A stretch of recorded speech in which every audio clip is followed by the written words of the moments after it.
Welcome back to the Minnesotan Sports Podcast, and I say welcome back because I literally just got done making the raw reaction to us drafting J.J. McCarthy. Make sure you watch that one as well. Got our quarterback of the future, and now we just got our defensive end of the future. I was not expecting us to trade up here, but we ended up going with Dallas Turner. I was hoping we could get Terrion Arnold, but we definitely wouldn't have gotten him if we had tried to wait until 23. I mean, he's probably going to be one of the next to go here. But I would have loved getting him or Quinion Mitchell as well. I was thinking we needed a lot more help in our cornerback position, but edge also has been lacking since Danielle Hunter left.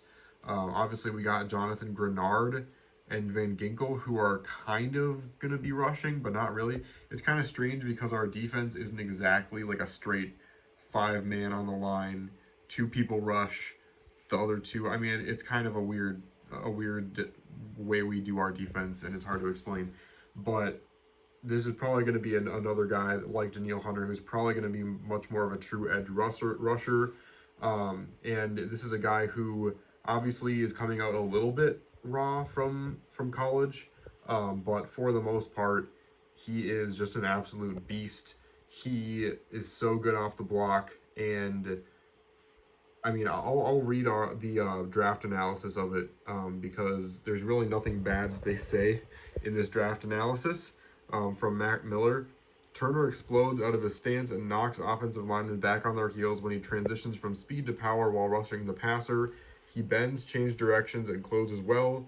He confirmed what teams saw on the tape with an outstanding combine workout too, running a 4.46 in the 40-yard dash. That's a defensive end doing that. And jumping 40.5 inches on the vertical. Turner also has excellent instincts. His reaction time makes it difficult for blockers to fit him up in the run game. He has active hands and improved his ability to get off blocks in 2033 and has experience dropping into coverage and spying the quarterback. Again, they talked about it after he was picked. He does have a little bit of rawness when it comes to certain things. He obviously has to be developed, but this is not a team that's looking to win the Super Bowl next year, especially after drafting a young guy like J.J. McCarthy as the quarterback. And so, excellent pick. He's going to be great for us, and I'm really happy with the Vikings being aggressive here and going for it.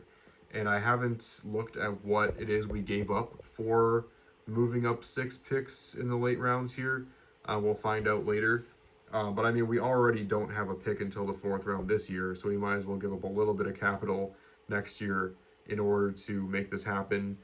And because the thing is, we're drafting great guys this year, and then after we get done paying the rest of Cousins' salary this year, we all of a sudden have one of the highest payrolls, or the most space in our salary cap, I should say, out of any team next year. And so all of a sudden we're going to have these young rising guys, and we're also going to be able to spend a lot of money on top prospects, or top players in free agency, I should say, and pair all that with potentially J.J. McCarthy having his first full season at the helm. I mean, if J.J. McCarthy ends up panning out, this team could be really good in the next few years. Obviously, it's a big question if J.J. McCarthy is going to pan out, and there's a lot of question marks with how much of a sample size he's had.